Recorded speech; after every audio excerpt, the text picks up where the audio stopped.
తన 100 రోజుల పరిపాలనలో వరదలు, ఆడపిల్లల మీద రేపులు, వైఎస్ఆర్సీపీ వాళ్ళని మర్డర్ చేయటం, నరికి చంపటం, వాళ్ళ మీద తప్పుడు కేసులు పెట్టి ప్రజలకు ఇచ్చిన ఏ హామీ నెరవేర్చలేదు. కాబట్టి ప్రజల్లో తనకొస్తున్న చెడ్డ పేరుని డైవర్ట్ చేయడానికి డైవర్షన్ పాలిటిక్స్లో ఈరోజు వెంకటేశ్వర స్వామిని కూడా చంద్రబాబు నాయుడు గారు వదలలేదనేది మనకు స్పష్టంగా కనిపిస్తోంది. ఎందుకంటే ఆయనకి ఎప్పుడూ అలవాటు, ఎప్పుడెప్పుడు ఆయనకి చెడ్డ పేరు వస్తుందో అప్పుడు ఏదో ఒక ఇష్యూని ఆయనే క్రియేట్ చేస్తాడు. దాన్ని తన వర్గీయులతో పబ్లిసిటీ చేయటం, దాని మీద డిస్కషన్లు చేసి ఎదుటి వాళ్ళ మీద నిందలు వేయటం ఆయనకు అలవాటే. కానీ ఈరోజు మీరు చూస్తే సాక్షాత్తు టీటీడీలో తిరుమల లడ్డూ మీద ఇంత దిగజారుడుతనంగా చంద్రబాబు నాయుడు గారు మాట్లాడతారని ఎవరు ఎక్స్పెక్ట్ చేయలేదు. ఈరోజు ఆయన మాట్లాడాక ప్రతి ఒక్కరు కూడా చీకొట్టడం మనం గమనిస్తూనే ఉన్నాం. ఎందుకంటే సాక్షాత్తు చంద్రబాబు నాయుడు గారి కొడుకే చెప్పాడు టీటీడీలో ముఖ్యమంత్రికి ఎటువంటి సంబంధం ఉండదు అని. అలాంటప్పుడు జగన్మోహన్ రెడ్డి గారు ఏదో దగ్గరుండి తిరుపతి లడ్డూలో యానిమల్ ఫ్యాట్ని మిక్స్ చేయించినట్టుగా ఆయన ఈరోజు ఆరోపించడం ఎంతవరకు సబబని నేను అడుగుతున్నాను. ఒక్కసారి మీరు గమనించండి, చంద్రబాబు నాయుడు గారు ముఖ్యమంత్రి అయిన తర్వాత జూన్ 21వ తేదీ ఈవోగా శ్యామలరావు గారు మరి అక్కడికి రావడం జరిగింది. నెయ్యి వాసన చూస్తూ లడ్డూలో స్వచ్ఛమైన నెయ్యిని మేము వినియోగిస్తున్నామని ఆయన చెప్పడం కూడా మీరు అందరూ గమనించుంటారు. జూలై 6వ తేదీ 12వ తేదీ 2 సార్లు ట్యాంకర్లది టెస్ట్ చేయడం జరిగింది. అందులో వెజిటబుల్ ఫ్యాట్ మిక్స్ అయింది కాబట్టి దాన్ని రిజెక్ట్ చేశాము, దాన్ని వాడలేదు అని శ్యామలరావు గారు చెప్పడం మనం అందరం కూడా గమనించాం. అలాంటిది 2 నెలల తర్వాత ఇప్పుడు చంద్రబాబు నాయుడు టీటీడీకి సంబంధించిన దాన్ని టీడీపీ ఆఫీసులో ప్రెస్ మీట్ పెట్టి ఇలా యానిమల్ ఫ్యాట్ కలిసింది అని ఒక నింద వేసినప్పుడు దాన్ని సమర్థిస్తూ మళ్ళీ శ్యామలరావు గారితో ప్రెషర్ పెట్టి ప్రెస్ మీట్ పెట్టించి ఎలా మాట్లాడిచ్చారో మీ అందరూ కూడా గమనించారు. సాక్షాత్తు నారా లోకేష్ గారే చెప్పారు టీటీడీతో ముఖ్యమంత్రికి సంబంధం లేదు అని. అలాంటప్పుడు జగన్ గారి మీద ఎలా నిందలేస్తారని నేను అడుగుతున్నా. ఈరోజు మీ ప్రభుత్వంలో మీ ఈవో ఉండగా మీరు టెస్టింగ్ చేసిన మిల్క్లో వెజిటబుల్ ఫ్యాటా ఇంకో ఫ్యాటా ఉంటే దానికి బాధ్యత ఎవరు? శ్యామలరావు గారా, లేదా ప్రభుత్వంలో ఉన్న చంద్రబాబు నాయుడు గారా, లేదా ఎవరు టీటీడీ బోర్డులో ఉన్న మెంబర్సా? సో ఇది ఒకసారి మనం ఆలోచించాల్సిన విషయం.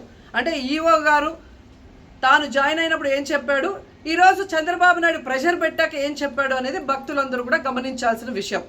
రెండవది మీరు చూస్తే చంద్రబాబు నాయుడు డైవర్షన్ పాలిటిక్స్ ఎప్పుడూ చేస్తుంటారు.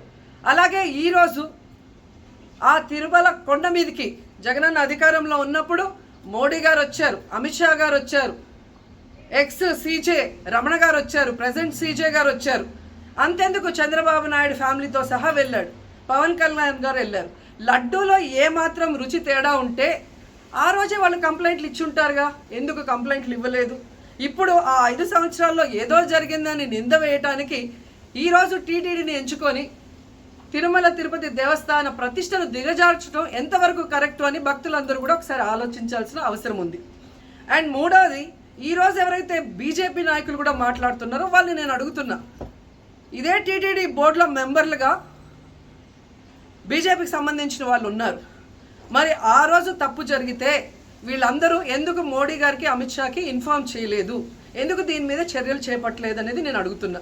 అలాగే ఈరోజు తెలుగుదేశం పార్టీ అధికార పార్టీలో ఉన్న వేమిరెడ్డి ప్రశాంతి గారు ఆ 5 సంవత్సరాల కాలంలో ఈ పర్చేసింగ్ కమిటీలో 5 సంవత్సరాలు ఉన్నారు. అలాగే ఇప్పుడు మంత్రిగా ఉన్న పార్థసారథి గారు కూడా పర్చేసింగ్ కమిటీలో ఉన్నారు. మరి వాళ్ళని విచారించండి, ఆ బోర్డు మెంబర్లందరినీ బయటకు వచ్చి మాట్లాడమని చెప్పండి, తప్పు జరిగిందా లేదా. ఈరోజు ఇంతమంది గొప్ప గొప్ప వాళ్ళు తిరుమలకు పోయి లడ్డు తిన్నా జరగని తప్పు వాళ్ళ పర్చేస్ కమిటీలో ఉన్న వాళ్ళు జనసేన పార్టీ తెలుగుదేశం పార్టీలో చేరిన వాళ్ళని మాట్లాడకుండా కేవలం జగన్ గారిని టార్గెట్ చేసి మాట్లాడటం చూస్తే రాజకీయ లబ్ధి కోసం తిరుమల పవిత్రను భ్రష్టు పట్టిస్తూ ఈరోజు చంద్రబాబు నాయుడు చేస్తున్న నీచ నికృష్ట రాజకీయాలు అందరూ కూడా గమనించి ఆ చంద్రబాబు నాయుడికి బుద్ధి చెప్పమని కోరుకుంటున్నా.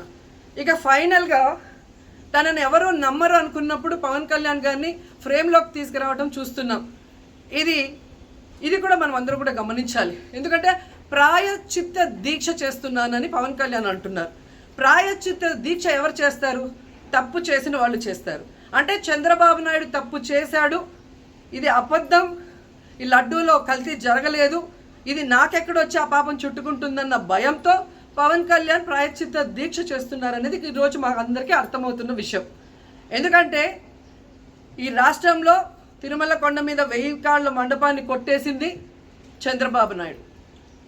దుర్గా గుడిలో క్షుద్ర పూజలు చేయించింది చంద్రబాబు నాయుడు.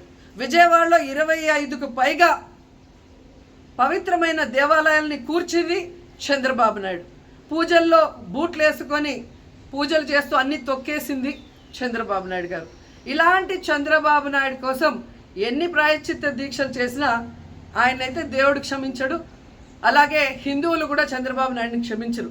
ఆ పాపం నుంచి తప్పించుకోవడానికి పవన్ కళ్యాణ్ చేస్తున్న ఈ 11 రోజుల ప్రాయశ్చిత్త దీక్ష పవన్ కళ్యాణ్కి మాత్రమే పనికొస్తుంది.